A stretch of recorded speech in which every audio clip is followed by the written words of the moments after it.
번째 단계 강의를 마쳤습니다. 그래서 이 3년에 가까이에 걸쳐서 이 시리즈가 끝이 나는데요. 앞으로 있을 그 세 번의 강의를 통해서는 우리가 지금까지 공부해온 이 모든 내용들을 가지고 앞으로 어떻게 살아가야 할 것인가 하는 그 삶의 대원칙을 세워보기를 원합니다. 그래서 그 제목을 제가 말씀드리면은 첫째가 은혜, 둘째가 겸손과 섬김, 그리고 셋째가 삶의 열매가 되겠습니다. 그래서 오늘은 이 은혜라는 제목을 가지고 강의를 준비했는데요. 하나님께서 주신 첫 번째 말씀은 요한 3서 1장 2절 말씀입니다. 크리스찬이 우리들에게 한 가지 소망을 말해보라 했을 때 우리는 어떤 것을 선택할 것인가 생각해 보셨습니까? 그리고 우리가 또 누군가를 위해서 복을 빌려고 할 때 어떤 내용을 가지고 기도를 할 것인가, 그 내용들에 대한 말씀이 이 한 구절에 다 들어있는 듯 합니다. 그래서 이 말씀은 우리 사도 요한이 자신의 인생의 그 황혼을 바라보는 때에 이르러서 그가 사랑하는 사람 중에 한 사람인 가이오에게 보내는 편지의 시작 부분입니다. 장로는 사랑하는 가이오 곧 나의 참으로 사랑하는 자에게 편지하노라. 사랑하는 자여, 내 영혼이 잘된과 같이 내가 범사에 잘되고 강건하기를 내가 간구하노라. 사람들은 모두 범사가 잘 되기를 바라고 있습니다. 일반 사람들이 범사가 잘 된다 하는 말을 무슨 뜻으로 사용하고 있습니까? 대개는 직장이나 사업이 잘 되고 자녀가 좋은 학교에 가고 또 어려운 문제들도 쉽게 잘 해결된다는 그런 말이 되겠습니다. 또 육신도 건강하기를 바라고 있어요. 그래서 그런 것들이 이루어진 것 같은 그 개인이나 가정을 보게 되면은 축복받은 사람들이다라고 사람들은 이야기합니다. 그리고 또 예수를 믿으면 당연히 이런 복을 받아야 한다고 말하기도 합니다. 조금 지나친 사람들은 이런 복을 받기 위해서 교회를 다닌다 하고 말해요. 그런데 우리들은 특별한 사람들이잖아요. 우리들은 지나간 삶의 경험을 통해서 깨달은 것들이 있습니다. 그것은 우리들의 죄의 문제, 중독의 문제, 라이프스타일의 문제, 성격의 문제들이 정리가 되지 않은 상태에서 얻어지는 이 물질과 지위와 건강한 육체는 오히려 더 많은 죄를 짓게 할 뿐이라는 것입니다. 제가 반복해서 말씀드립니다. 우리들의 죄의 문제, 중독의 문제, 라이프스타일의 문제, 성격의 문제들이 정리가 되지 않은 상태에서 얻어지는 물질과 지위와 건강한 육체는 오히려 더 많은 죄를 짓게 할 뿐이라는 것입니다. 그렇다면 이것을 축복이라고는 부를 수 없는 것입니다. 요한이 가이오가 잘 되기를 바라는 마음은 마치 부모가 자식을 사랑하며 잘 되기를 바람과도 같습니다. 하나님 아버지께서 그 자녀들이 잘 되기를 바라는 것과도 같습니다. 그러므로 당연히 내 영혼이 잘된 같이 라는 말씀이 먼저 나와 있는 것입니다. 영혼이 잘됨이 모든 것보다 우선이라는 의미가 됩니다. 그러면 요한은 가이오의 삶 속에서 무엇을 보았습니까? 그의 영혼이 잘된 것을 보았던 것입니다. 그렇기 때문에 내 영혼이 잘된 것 같이 범사가 잘되고 강건하라고 말했던 것입니다. 영혼이 잘된 것을 어떻게 알았죠? 3절 말씀 보시겠습니다. 형제들이 와서 내게 있는 진리를 증거하되 내가 진리 안에서 행한다 하니 내가 심히 기뻐하노라. 이 가이오는 거듭난 후에 섬김의 사람이 되었습니다. 그것 때문에 우리 사도 요한은 4절 말씀을 기록했습니다. 내가 내 자녀, 여기서 자녀라는 것은 내가 전도해서 낳은 영적인 자식을 말합니다. 그러니까 내가 내 자녀들이 진리 안에서 행한다 함을 듣는 것보다 더 즐거움이 없도다. 여러분 전도해서 거듭난 그 친구나 형제나 누가 정말 영적으로 왕성해지고 잘 되는 것을 보면 그거보다 더 기쁜 일이 없죠. 그 말씀 지금 하고 있는 겁니다. 그런데 내 안에 진리가 있다는 말씀은 어떤 의미를 가지는 것인가? 그러면 예수 믿고 구원받은 자라는 뜻입니다. 첫째로. 그러므로 그가 베풀고 있는 것은 다른 이유로 하는 것이 아니에요. 진리 안에서 행하는 것이라는 뜻입니다. 다른 모티브가 없는 거예요. 하나님의 사랑으로 베푸는 사람이라는 뜻입니다. 속 사람이 건강하다는 뜻입니다. 그래서 이와 같은 사람들은 다른 사람들에게도 사랑을 받습니다. 그래서 이러한 사람들이 범사에 잘 되는 것은 축복인 것입니다. 육신이 건강한 것도 축복인 것입니다. 축복을 받아서 주님께서 기뻐하신 일을 더 할 수 있어야 그것이 진정한 축복이 아니겠습니까? 그래서 우리 모두는 이와 같은 축복을 구하고 받아야 되겠는데, 그렇게 되기 위해서 먼저 영혼이 잘 되어야 되는 것입니다. 우리의 영혼이 잘 되면 무엇을 말하는 것이죠? 먼저 죽은 영혼이 새 생명을 얻는 것입니다. 자신의 죄를 회개하고 예수님이 메시아임을 믿고 영접함으로써 영생을 얻는 것이 새 생명을 얻는 것입니다. 내가 매일 깨지고 성령의 충만함을 받아서 새로워지는 것이 영혼이 잘 되는 것입니다. 믿음과 순종의 삶을 사는 것, 진리를 증거하는 삶을 사는 것, 주님을 닮은 제자가 되는 것, 이러한 상태가 잘된 영혼이라고 할 수 있겠습니다. 그러면 죄인의 삶을 살던 우리가 어떻게 이런 변화를 체험할 수가 있겠는가? 그것은 바로 은혜를 통해서 가능합니다. 그래서 우리 삶의 첫 번째 원칙은 은혜를 사모하고 은혜를 충만히 받고 은혜를 누리며 이 은혜를 전하는 사람의 삶이 되는 것입니다. 그래서 이 시간에는 사마리아 땅 수가성의 한 여인을 만나주시는 예수님을 통하여 은혜에 관하여 생각해보는 시간을 갖도록 하겠습니다. 요한복음 4장 5절에서 30절까지입니다. 역대로 가장 긴 성경 말씀인데 샤한 집사님께서 봉독해 주시겠습니다. 봉독하겠습니다. 사마리아에 있는 수가라 하는 동네에 이르시니 야곱이 그 아들 요셉에게 준 땅이 가깝고 거기 또 야곱의 우물이 있더라. 예수께서 행로에 권하여 우물 곁에 그대로 앉으시니 때가 제6시쯤 되었더라. 사마리아 여자 하나가 물을 길러왔음에 예수께서 물을 좀 달라 하시니 이는 제자들이 먹을 것을 사러 동네에 들어갔음이로라. 사마리아 여자가 가로되 당신은 유대인으로서 어찌하여 사마리아 여자 나에게 물을 달라 하나이까 하니 이는 유대인이 사마리아인과 상종치 아니함이로라.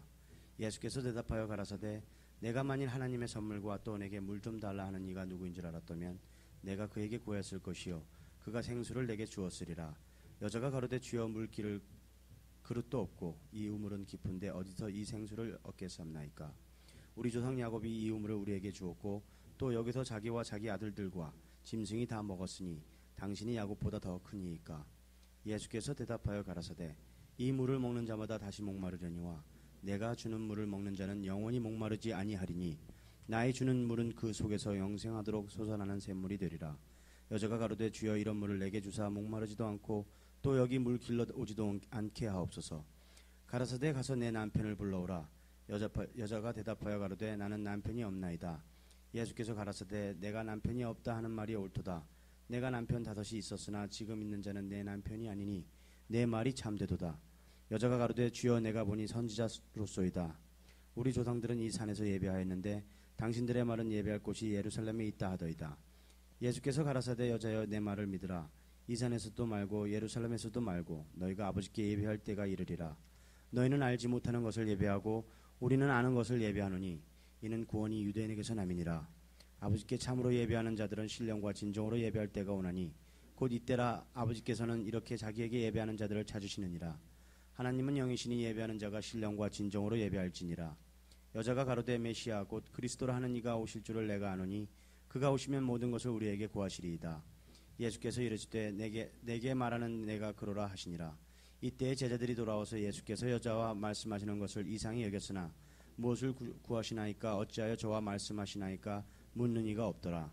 여자가 물동이를 버려두고 동네에 들어가서 사람들에게 이르되 나의 행한 모든 일을 내게 말한 사람을 와 보라. 이는 그리스도가 아니냐 하니 저희가 동네에서 나와 예수께로 오더라.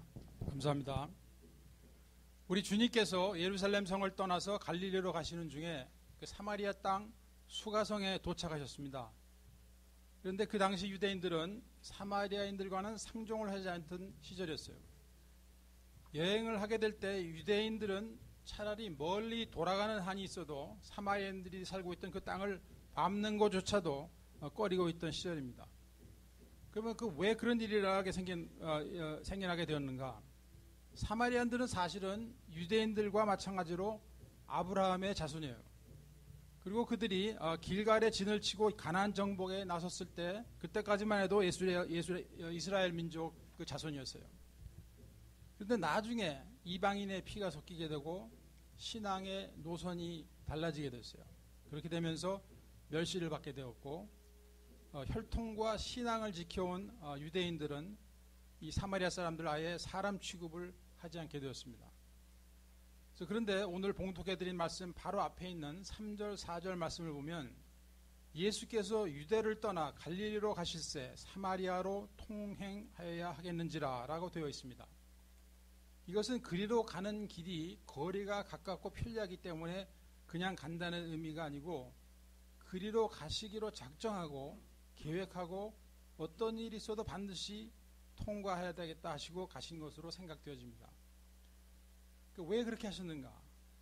이 갈릴리로 가시는 길에 이 수가성에 살고 있는 사마리아 여인을 만나시기로 이미 작정하신 것입니다. 우리 예수님께서는 죄인들을 사랑하신 것을 성경 여러 곳에서 발견할 수가 있는데요. 특별히 멸시와 천대, 편견 속에 대접받지 못하고 있는 이들을 더 사랑하신 것 같아요. 이건 제 느낌입니다. 제가 죄인이기 때문에. 근데 이 우물가의 여인을 만나시는 우리 주님의 그 모습이 담긴 그림이 어디 있어요? 우리 길갈 모임 들어오는 입구에 아무도 신경 안 쓰는가? 그림이 거기 항상 놓여 있습니다. 오래전에 저는 이 길갈 미션의 심볼로 삼게 됐어요. 그러니까 오늘은 이 사마리아 여인이 우리들 자신이라고 생각하시면서 이 말씀을 상고해 보시기를 원합니다. 6절입니다. 거기 또 야곱의 우물이 있더라. 예수께서 행로에 권하여 우물 곁에 그대로 앉으시니 때가 6시쯤 되었더라. 예수님께서는 하나님이신데 우리와 같은 육신을 입으시고 이 땅에 오셨습니다.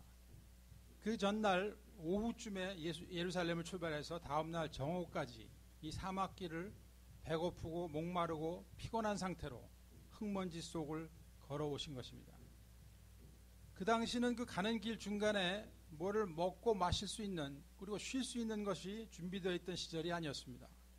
그러나 우리 주님께서는 그 시간에 맞추시려고 부지런히 걸으셨을 것이라고 생각됩니다. 왜 그럴까요? 이 여인은 정오가 되면 이 우물로 물을 길러 나오는데 바로 그때 그를 만나시기를 원하신 것이었습니다. 여러분, 이것이 은혜인 것입니다. 우리가 알지도 못하고 있을 때 하나님께서는 나를 위해서 일하시고 계신 것입니다. 우리가 종종 그것을 깨닫게 되는데 그것도 또한 은혜입니다. 주님께서는 우리들이 처해 있는 형편을 잘 알고 계십니다. 그분이 전지전능하시기 때문에 잘 알고 계시는 것이 아니에요.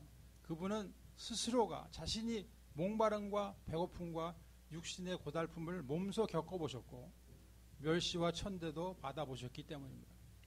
그렇기 때문에 우리가 겪는 모든 것을 그분은 잘 알고 계십니다. 그러니까 우리가 그분과 가까워지는 것에 대해서 두려워하지 마시기 바랍니다. 그분은 나의 하나님이실 뿐만 아니라 또한 나의 친구가 되어주십니다. 7절 사마리아 여자 하나가 물을 길러 왔음에 예수께서 물을 좀 달라 하시니 그때 예수님께서 만나시기로 계획하신 그 여인이 평소 때와 마찬가지로 낮 12시쯤 되니까 우물로 물을 길러 나옵니다. 그때 다른 사람들은 대낮은 너무 덥기 때문에 대부분이 이른 아침에 우물에 나와서 물을 기르고 또 그곳에서 이제 서로 만나서 어울리도 하는 것이 그때 생활 양상이었어요. 그러나 유독 이 여인만이 이 시간에 나오는 데는 이유가 있었던 것입니다. 그 이유는 간단합니다. 다른 사람들을 만나기 싫었기 때문입니다. 우리가 다른 사람들 만나기 싫어하던 시절이 있었죠. 그 상황이 좋지 않은 상황입니다. 여러분, 이 사마리아인들은 유대인들에게 멸시를 받던 사람들이죠. 그런데 이 여인은 이 동족인 사마리아인들로부터도 손가락질을 받는 입장이 되어 있는 것입니다. 그 이유는 그 여인의 삶의 내용, 라이프 스타일로 인해서 그렇게 된 것입니다. 그런 그에게 예수님께서 물 한 잔 달라 하시며 대화를 시작하신 것입니다. 사마리아 여자가 가로되 당신은 유대인으로서 어찌하여 사마리아 여자 나에게 물을 달라 하시나이까 하니 이는 유대인이 사마리아인과 상종치 아니함이로라. 이 구절 말씀은요, 그 당시 사마리아인으로서는 당연한 반응을 나타내고 있는 것입니다. 자신을 멸시해온 그 유대인들에게는 비록 그 사람이 피곤하고 목마르다 하여도 물 한 잔 떠서 대접할 마음이 없었던 것입니다. 그러나 10절에서 예수님은 바로 본론으로 들어가십니다. 예수께서 대답하여 가라사대 내가 만일 하나님의 선물과 또 내게 물 좀 달라 하는 이가 누구인 줄 알았다면 내가 그에게 구하였을 것이요 그가 생수를 내게 주었으리라. 예수님께서는 자신이 하나님의 선물, 즉 영생을 줄 수 있는, 구원을 베풀 수 있는 메시아라는 것을 암시를 하고 계시는 것입니다. 그런데 이 여인의 반응은 어떠했습니까? 여자가 가로되 주여 물기를 그릇도 없고 이 우물은 깊은데 어디서 이 생수를 얻겠나이까? 우리 조상 야곱이 이 물을 우리에게 주었고 또 여기서 자기와 자기 아들들과 짐승이 다 먹었으니 당신이 야곱보다 더 크니까. 아직 이 여인은 영적인 것과 물질적인 것을 구별하고 있지 못한 상태에 있는 것입니다. 우리가 똑같은 말씀을 들어도 하늘에 속한 자는 하늘의 것을, 땅에 속한 자는 땅의 것을 생각하게 되어 있습니다. 예수님께서는 지금 성령을 말씀하고 계신데 이 여인은 마실 물 이야기를 하고 있는 것입니다. 우리가 구원의 메시지, 회복의 메시지를 전하려 할 때 듣는 사람 모두가 이해하고 받아들이지는 않습니다. 그래도 여러분 실망하지 말고 참을성을 가지고 그 관계를 유지해 나가시기를 부탁드립니다. 그들 중 누군가는 때가 되면 그들의 마음이 열리게 됩니다. 예수께서 대답하여 가라사대 이 물을 먹는 자마다 다시 목마르려니와 내가 주는 물을 먹는 자는 영원히 목마르지 아니하리니 나의 주는 물은 그 속에서 영생하도록 솟아나는 샘물이 되리라. 우리 주님께서는 다시 한번 영적인 설명, 하늘의 것들을 말씀하여 주셨습니다. 그런데 이 시점에서도 이 여인은 아직 예수님이 누구신지를 모르고 있습니다. 여자가 가로되 주여 이런 물을 내게 주사 목마르지도 않고 또 여기 물 길러 오지도 않게 하옵소서. 여기서 주여라는 말을 썼는데요, 우리가 예수님을 부를 때 쓰는 주여, Lord가 아닙니다. 영어 성경에 보면은 그냥 Sir, S-I-R 라고 번역되어 있습니다. 그렇기 때문에 아직은 이 여인의 대화의 내용이 이 물질적인 범위에서 벗어나지 못하고 있는 것입니다. 그런데 이때 16절에서 예수님은 전혀 다른 어프로치를 하시게 됩니다. 지금까지의 대화 내용과 전혀 상관이 없는 듯한 말씀을 하십니다. 가서 네 남편을 불러오라. 이 명령에 대한 반응은 어땠어요? 나는 남편이 없나이다. 여인은 진실을 말하는 것을 회피하려 했지만은 예수님의 답변은 가혹할 정도로 그 사실을 밝혀버리십니다. 내가 남편 5이 있었으나 지금 있는 자는 네 남편이 아니니 네 말이 참되도다. 그러니까 너는 5차례 이혼하고 지금 어떤 건달과 동거하는 것이 아니냐, 이렇게 말씀하고 계신 것입니다. 이러한 어두운 과거와 현재의 삶이 이 여인으로 하여금 다른 사람들의 눈에 띄는 것을 피해왔던 것입니다. 그러나 이 여인에게서 변화가 일어나기 시작하는 것입니다. 더 이상 예수님과 적대 관계가 아니고 이제부터 마음이 열려가고 있는 것입니다. 이 마음의 문을 여는 것은 너무나도 중요한 것입니다. 사람들이 트레시아스가 하나님의 은혜를 받기에 좋은 프로그램이라고 합니다. 그런데 트레시아스는 대부분의 시간과 노력을 참가자들의 마음의 문을 여는 데 투자하고 있습니다. 지금 이 수가성의 여인의 마음도 열려가고 있습니다.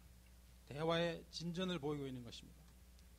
지금 이곳에서 무슨 일이 일어나려고 하고 있습니다. 19절 말씀입니다. 여자가 가로되 주여 내가 보니 선지자로소이다. 그러니까 처음 만나는 사이에 이렇게 나에 관해서 확실하게 자세하게 말할 수 있는 것으로 보아서 이분은 선지자임에 틀림없다는 것이 이 여인의 결론인 것입니다. 예수님께서 이 땅에 오셔서 선지자가 하는 일도 하셨죠. 그 내용상으로 봐서는. 그러나 그분은 선지자로 오신 분이 아닙니다. 사람들의 생각이 물질 세계에서 영적인 쪽으로 그 방향이 조금 바뀔 수는 있어도 아직도 자신이 갖고 있는 그 주관 때문에 영의 세계를 똑바로 보지 못하는 경우가 많은 것입니다. 이 여인의 경우 내가 숨기고 싶은 사실을 이미 다 알고 계신 분이여 당신은 누구십니까? 이렇게 질문할 수 있었다면 참 좋았겠죠. 그러나 Sir, 내가 보니 당신은 선지자군요 하고 자신의 결론을 내린 것이에요. 어쨌든 자기가 생각할 때 예수님은 선지자이니까 이 여인은 그동안 자신이 마음에 걸려온 여러 가지 궁금한 것들을 질문하게 됩니다. 20절에 우리 조상들은 이 산에서 예배하였는데 당신들의 말은 예배할 곳이 예루살렘에 있다 하더이다. 여기서 우리 조상이라면 사마리아 사람들을 말한 거죠. 그리고 이 산은 그리심산을 말합니다. 그래서 이 여인은 우리는 이 산을 축복의 산이라고 믿으면서 이곳에서 예배를 드려왔는데 유대인들은 예루살렘에서 예배를 드려야 한다고 하니 누가 옳은 것입니까? 하는 질문이에요. 그래서 21절에서부터 24절까지가 이 질문에 대한 예수님의 답변이십니다. 예수께서 가라사대 여자여 내 말을 믿으라. 이 산에서도 말고 예루살렘에서도 말고 너희가 아버지께 예배할 때가 이르리라. 너희는 알지 못하는 것을 예배하고 우리는 아는 것을 예배하노니 이는 구원이 유대인에게서 남이니라. 아버지께 참으로 예배하는 자들은 신령과 진정으로 예배할 때가 오나니 곧 이때라. 아버지께서는 이렇게 자기에게 예배하는 자들을 찾으시니라. 하나님은 영이시니 예배하는 자가 신령과 진정으로 예배할지니라. 예배는 장소가 중요한 것이 아니라 예배의 대상자가 누구이며 우리가 어떤 자세로 예배를 드리냐가 중요한 것이라는 말씀입니다. 우리 12번째 단계 마지막 강의에서 우리가 무엇을 하든지 형식이 중요한 것이 아니라 그 마음의 중심이 어디 있는가에 따라서 하나님께서 관심을 가지고 계시다는 말씀을 드렸습니다. 그래서 우리의 예배의 대상은 unknown God, 우리가 알 수 없는 신이 아니고 우리 하나님 아버지신 것입니다. 그러면 신령과 진정으로 드리는 예배란 무슨 뜻일까요? 간단히 말씀드려서 성령님께서 일하시는 것을 내가 제한시키지 아니하는 것입니다. 그러니까 우리가 성령님께 내 자신을 완전히 개방하고 나의 죄성과 세상의 것들에 대해서는 단절시켜버린 상태로 드리는 예배가 신령과 진정으로 드리는 예배입니다. 사랑하는 길갈 식구 여러분, 우리가 예배 드리는 자가 되었다는 것은 그 자체가 은혜입니다. 그러나 하나님의 용서를 체험하지 못한 사람들에게는 예배가 고역일 수도 있습니다. 예배를 드리는 것이 아니라 예배를 보는 구경꾼인 것입니다. 은혜가 무엇인지를 아직 모르는 분들에게는 눈물을 흘리면서 찬양하고 기도하는 사람들을 보면 이해가 되지가 않습니다. 또 예배가 조금 길어지면 짜증이 납니다. 그래서 예배 시간이 끝나면은 제일에서 풀려난 사람같이 쏜살같이 사라집니까? 그러시다면은 이제부터 삶의 원칙 넘버원, 은혜를 받는 것, 즉 주님 만나서 죄사함 얻고 영생을 얻는 일에 우선순위를 두고 관심을 가져보시기를 부탁드립니다. 이 예배에 대한 예수님의 설명에 여인이 대답합니다. 여자가 가로되 메시아 곧 그리스도라 하는 이가 오실 줄을 내가 아노니 그가 오시면 모든 것을 우리에게 고하시리라. 메시아 곧 그리스도라 하는 이가 오실 줄을 내가 아노니 그가 오시면 모든 것을 우리에게 고하시리라. 여기서 발견되어지는 중요한 사실은 이 여인은 삶이 엉망이었어요. 그리고 그 가슴에는 한이 수없이 맺혀 있었어요. 그러나 그는 놀랍게도 메시아를 기다리는 소망으로 살고 있었던 것입니다. 그리고 그분이 이 땅에 오시면 우리들에게 모든 것을 알려주시리라는, 이 설명해 주시리라는 그 믿음이 있었습니다. 대화가 여기까지 이르게 되자 그때 주님께서는 결론을 말씀하십니다. 예수께서 이르시되 내게 말하는 내가 그러라 하시니, 너와 대화하고 있는 내가 바로 메시아다 하는 말씀입니다. 저는 예수님을 처음 믿고 몇 주일이 안 됐을 때 이 말씀을 읽게 됐어요. 내게 말하는 내가 그러라. 너무 충격받고 은혜 받고 눈물 콧물 나서 거기 그냥 밑줄을 막 해갖고 막 그 말씀이 다 덮여버렸어요. 요즘도 가끔 거기 그 성경을 찾아봅니다. 그 감격을 지금도 잊지 못해요. 성경을 보면 도처에서 예수님은 메시아가 아니고서는 하실 수 없는 그 기사와 이적을 베푸시고 또 천국 복음을 전해주셨는데, 자신이 메시아임을 직접적으로 그 어느 개인에게 말씀하신 것은 이때가 처음인 것 같아요. 내가 그러라. 이 엄청난 선포를 지금 누구에게 하고 계세요? 바로 이 죄 많은 여인, 버림받고 소외된 한 고독한 사마리아 여인에게 하고 계신 거예요. 그래서 우리는 모두 예수님과의 개인적인 만남이 필요합니다. 그 순간이 우리의 구원의 순간이요, 진정한 예배의 시작인 것입니다. 사람들의 눈으로는 볼 수 없지만 오늘도 그분은 불신자들 앞에 서 계십니다. 내가 그러라 하시면서 우리의 지식과 경험 그리고 자존심 때문에 내 앞에 서 계신 그분이 보이지 않는 것입니다. 저는 궁극적으로 중독이 저로 하여금 주님을 만나게 되는 다리를 놓아주었음을 알고 있습니다. 왜냐하면 제가 중독으로 인해서 절망과 고독의 늪을 경험하게 되고 그것으로 인해서 그만큼 겸손해졌기 때문입니다. 그래서 우리가 은혜를 받을 때는 바로 오늘이요, 지금인 것입니다. 27절 말씀입니다. 이때 제자들이 돌아와서 예수께서 여자와 말씀하시는 것을 이상히 여겼으나 무엇을 구하시나이까, 어찌하여 저와 말씀하시나이까 묻는 이가 없더라. 이 제자들은 먹을 것을 구하러 마을에 다녀오느라고 이 역사적인 순간을 보지 못했습니다. 28절 29절 말씀입니다. 여자가 물동이를 버려두고 동네에 들어가서 사람들에게 이르되 나의 행한 모든 일을 내게 말한 사람을 와보라. 이는 그리스도가 아니냐 하니, 이제 이 여인의 가치관은 바뀐 것입니다. 그것이 은혜인 것입니다. 물동이보다 훨씬 더 중요한 것을 발견했습니다. 그리고 더 급한 일이 생겼습니다. 이 기쁜 소식을 동네 사람들에게 알리는 일인 것입니다. 우리가 그렇게 할 수 있는 것이 은혜인 것입니다.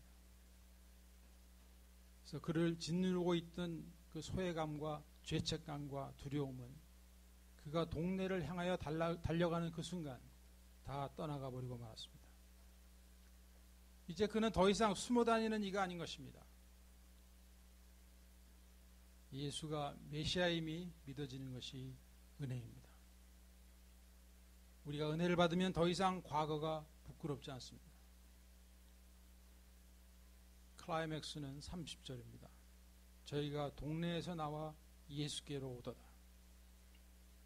여러분, 나를 손가락질하고 외면하던 사람들이 나의 전하는 말을 듣고 영생의 길로, 회복의 길로 나오게 되는 것을 보게 되는 것이 은혜 중에 은혜인 것입니다. 아멘. 아멘. 많은 사람들이 예수님을 찾아왔었습니다. 니고데모도 그 중에 한 사람입니다. 그는 학식과 지위가 있는 사람입니다. 예수님께서는 그에게도 적절히 설명해 주시고 거듭남의 진리를 말씀하셨습니다. 그런데 우리 주님께서 몸소 찾아가신 사람들이 있습니다. 이 수가성의 여인이 그랬고, 뽕나무에 매달려 있던 삭개오가 그랬고, 베데스다 연못가에 누워있던 38년 된 병자가 그렇습니다. 예수님은 모든 사람들의 구원자이십니다. 그런데 그분이 특별히 마음에 두고 찾아가신 분들이 있었던 것입니다. 그러므로 크리스찬은 나를 필요로 하는 곳에 갈 수 있어야 합니다. 크리스찬이 되어서도 내가 필요한 것만 찾아다니는 사람은 주님의 심정을 잘 알고 있지 못한 사람들입니다. 중독자가 하나님의 은혜로 회복하게 되어도 자기 자신과 가족만을 들여다보고 있게 되면 언제부터인가 은혜의 물줄기는 메말라가는 것입니다. 종종 재발로도 연결이 됩니다. 그러므로 주님께서 찾아가기를 원하시는 사람들에게 우리가 찾아갈 수 있게 되는 것이 은혜인 것입니다. 회복이 좀 진행되신 분들께 말씀드립니다. 우리는 예전의 그 곤고하던 때를 잊어버리면 안 됩니다. 우리가 있었던 그 자리에서 아직도 헤매고 있는 이들에게 관심을 가져야 합니다. 우리가 겸손함을 잃어버리고 오히려 그들을 깔보는 자세가 되어버리고 돈 버는 일, 즐기는 일에만 관심을 가질 때 우리가 망하는 길로 가고 있어도 그것을 깨닫지도 못하게 되는 것입니다. 망하는 길로 가고 있는지 알면 돌아서지 않겠습니까? 깨닫지도 못하고 있으니까 망하는 거예요. 사랑하는 길가 식구 여러분, 우리는 지금까지 무엇에 목말라 하면서 살아왔습니까? 그 채워지지 않는 빈 곳은 무엇이었습니까? 그리고 그것을 무엇으로 채우려고 애쓰며 살아왔습니까? 우리는 그곳을 은혜로 채우기를 원합니다. 은혜란 영원한 생명을 주시는 예수님을 만나는 것입니다. 그분을 나의 주인으로 영접하고 신령과 진정으로 예배드리는 자가 되는 것이 은혜입니다.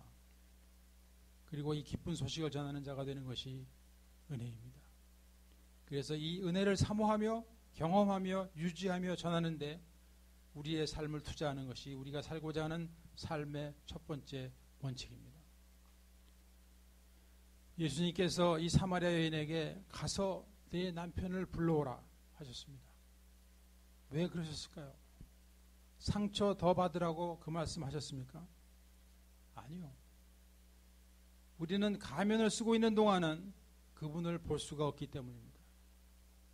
그분과의 개인적인 관계가 성립되지를 않습니다.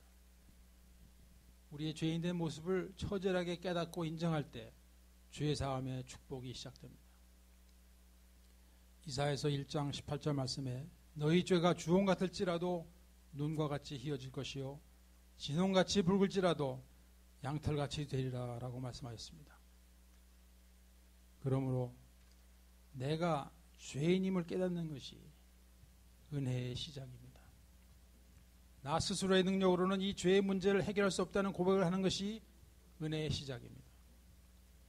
그리고 이 죄사함의 은혜는 값없이 거저주시는 하나님의 은혜인 것입니다. 십자가에서 우리 예수님께서 피 흘려 돌아가심으로 이루어놓으신 그 대속의 은혜를 그대로 믿음으로 받아들이는 것입니다. 저는 이 시간 여러분들을 위하여 제가 기도하면서 이 강의를 마치기를 원합니다. 마음의 문을 여시고 성령님을 환영하십시오. 제가 기도할 때 마음의 중심으로 받아들이시면서 아멘으로 화답하시기를 부탁드립니다. 기도하시겠습니다. 하나님 아버지, 예수 그리스도는 나와 같은 죄인을 만나주시기 위해 이 땅에 오신 하나님이심을 믿습니다. 십자가에서 피 흘려 죽으심은 나의 죄의 대가를 대신 받아주신 사랑이요 은혜인 것을 믿습니다. 예수님, 이제 저의 중심에 들어오셔서 새 생명으로 태어나게 하여 주시고 이 순간부터 저의 삶의 주인이 되어 주시옵소서. 그이야 예수님께서 가르치시고 몸소 보여주신 그 삶의 방식대로 살기를 원하오니 저를 붙잡아 주시고 인도하여 주시옵소서.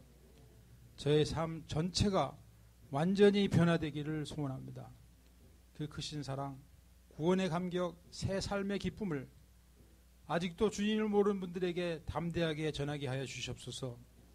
이 길갈 미션을 통하여 어둠 속에 있는 수많은 중독자와 그 가족들이 치유되고 빛의 자녀들로 변화될 수 있도록 저희들을 사용하여 주시옵소서. 예수님의 이름으로 간절히 기도드리옵나이다. 아멘. 감사합니다.